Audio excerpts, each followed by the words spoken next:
Elles s'accumulent dans le Var, les Bouches-du-Rhône et les Alpes-Maritimes. Les décharges sauvages sont un fléau pour la région sud. C'est un choix de la rédaction. Une enquête signée Julie Druot, Paul Guyenvar et Gaëtan Trigam. David Varron constate l'ampleur du phénomène avec un goût amer. Depuis des mois, le maire d'Andon, dans les Alpes-Maritimes, se bat contre les dépôts illégaux de déchets en pleine nature. Son dernier combat le mène sur la route de Serranon, où au milieu du parc naturel régional, des produits issus du BTP ont été entassés sur près de 2 hectares. En apparence, quand on regarde largement, on voit de la terre. Mais quand on regarde de plus près, on voit apparaître du goudron, on voit apparaître du béton, on voit apparaître plein de choses. Peut-être que si on regarde de plus près, je suis sûr, là je vois je ne sais même pas si c'est pas de la tuile. Ouais, là il a fait de la brique. Donc là il y a de la brique. Ça, c'est pas de la roche naturelle. Hein.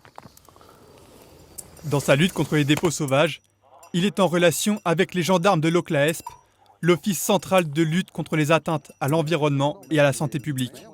Et ce qui pose le plus de problèmes, c'est que les entreprises obtiennent des marchés publics sans contrôle de ce qu'ils font des matériaux derrière, quoi. C'est-à-dire ils l'obtiennent, pour être le moins de 10 ans, ils baissent le prix de la mise en décharge, et au final, les décharges, c'est les vallons, quoi. Donc ça ne peut plus continuer comme ça. Hein. En l'absence de flagrant délit, les autorités ne peuvent rien faire contre ces hors-la-loi.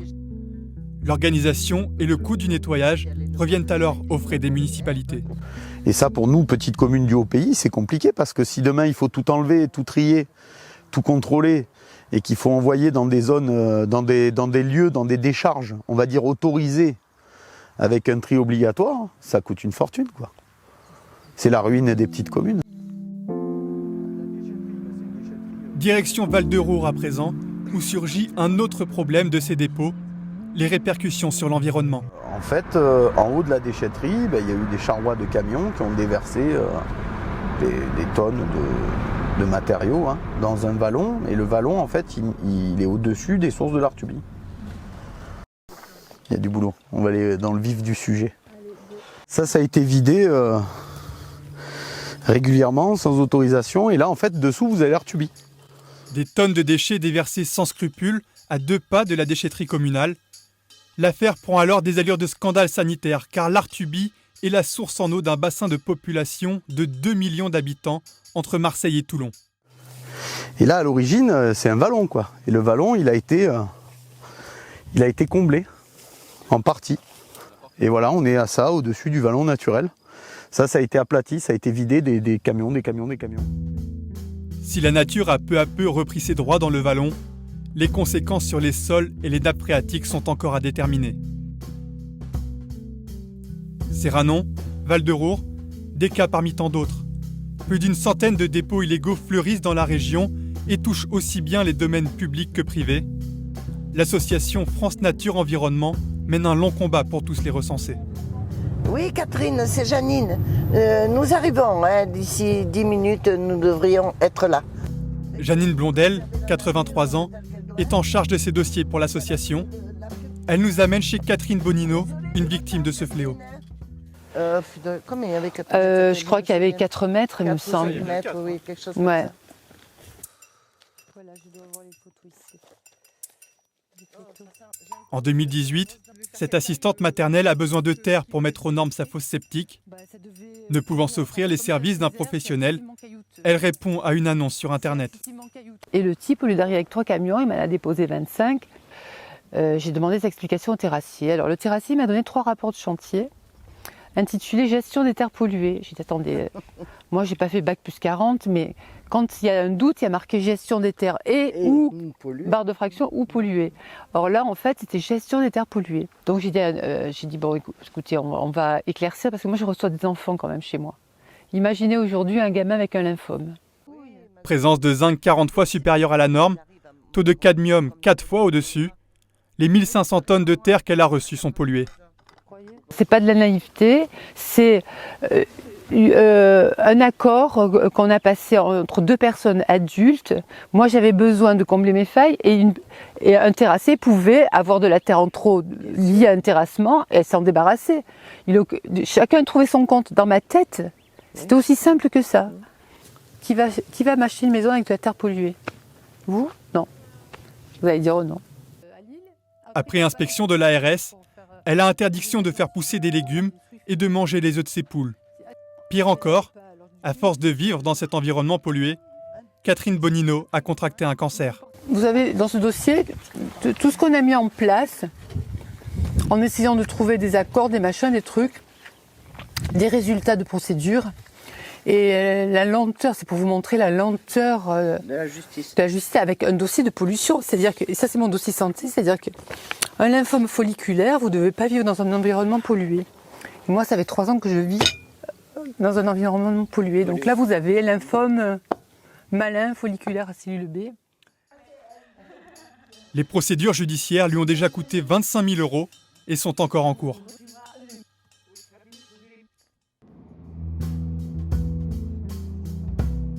Nous partons à présent à Aix-en-Provence, sous-préfecture des Bouches-du-Rhône. Dans la périphérie de la Florence provençale, ville aux 1000 fontaines, se cache pourtant la plus grande décharge sauvage de France. Sur le plateau de l'Arbois, réserve naturelle classée Natura 2000, les déchets sont éparpillés sur 55 hectares. C'est alors que Jean-Denis Manassero, en charge de l'entretien d'une partie du terrain, subit devant nous les répercussions de ces dépôts illégaux. Fatigué, dépité, mais pas résigné, les décharges sauvages font partie de son quotidien. Mais oui, tous les jours, j'ai droit à quelque chose, du grillage, des pneus. Là, j'ai regardé qu'il y avait un extincteur qu'il fallait que j'évite pour pas qu'il casse. Ça explose là L'extincteur, c'est pas trop grave, mais après, ça fait des projections dans le tracteur aussi. Enfin, voilà, il y a plein de petites conneries comme ça. Pendant 6 ans, 400 000 tonnes de déchets ont été accumulés dans cet espace protégé. Après une longue attente et de nombreuses réclamations de collectifs, de citoyens et d'élus, le nettoyage du plateau de l'Arbois a commencé en octobre dernier. Bon, donc aujourd'hui, donc là on avait constaté qu'on avait quand même pas mal, tu vois ce tas-là, on avait constaté qu'on avait pas mal de bois. Ça c'est du bois B. Julien Bertrand est le dirigeant de la société à la tête de ce chantier pharaonique. Mandaté par la mairie d'Aix-en-Provence, c'est elle qui trie et nettoie les parties communales de la décharge. De les récupérer.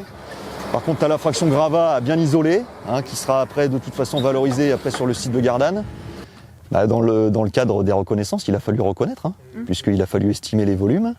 On avait des bateaux, mais quand je vous dis des bateaux de 10 mètres qui étaient posés en plein milieu de l'Arbois. Vous savez, comme si une vague était passée et avait laissé un lot de déchets sur son passage.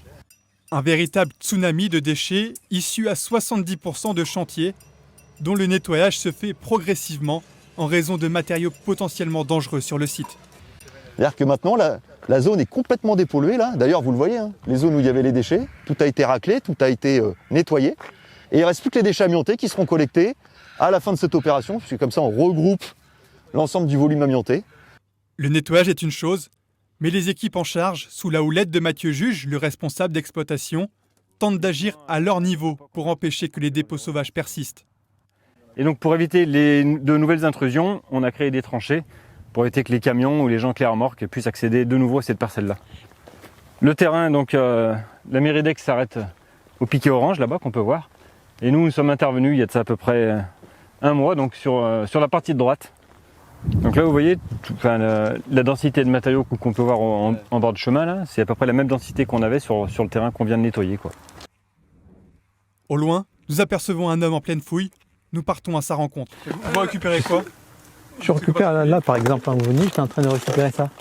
C'est des trucs de vieilles persiennes qu'on ne retrouve plus, qui peuvent intéresser des gens qui cherchent. Bon, des fois je trouve je me suis jamais enrichi, mais je trouve des bricoles. Après je les revends, quoi. C'est mon petit business à moi, c'est mon plaisir. Hein. Un commerce prolifique qui lui rapporte une centaine d'euros par mois, bien loin des dizaines de milliers économisés par les grandes entreprises lorsqu'elles jettent leurs déchets en pleine nature.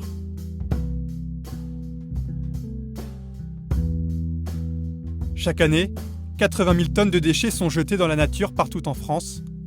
À titre de comparaison, la société d'exploitation de carrières traite sur la même période 500 000 tonnes de déchets en décharge officielle pour les seules Alpes-Maritimes. Et ces matériaux issus de constructions industrielles peuvent désormais être tracés. Une solution contre les décharges sauvages pour Mathieu Paulet, ingénieur matériaux au sein de cette filiale d'Eurovia. Tous les déchets issus du tri vont être listés, amenés dans des filières spécialisées, donc on a des bordereaux de remise de déchets, donc on sait exactement où ils vont être où est-ce qu'ils vont être évacués, comment ils vont être évacués. Un système qui permet de lutter contre une concurrence déloyale, car certaines entreprises peuvent diviser par 2 leurs coûts de production en faisant des économies sur la mise en décharge. C'est certain que c'est plus cher que d'aller jeter ça dans un vallon de manière totalement illégale et sauvage, mais c'est le prix de la légalité. Selon la loi, particuliers ou entreprises sont responsables de leurs déchets, même s'ils sont pris en charge par un tiers. En finissant dans la nature, le prix des décharges se répercute sur les collectivités.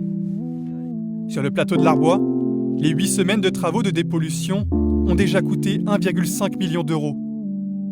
La facture finale pourrait quant à elle s'élever à plus de 10 millions d'euros aux frais du contribuable.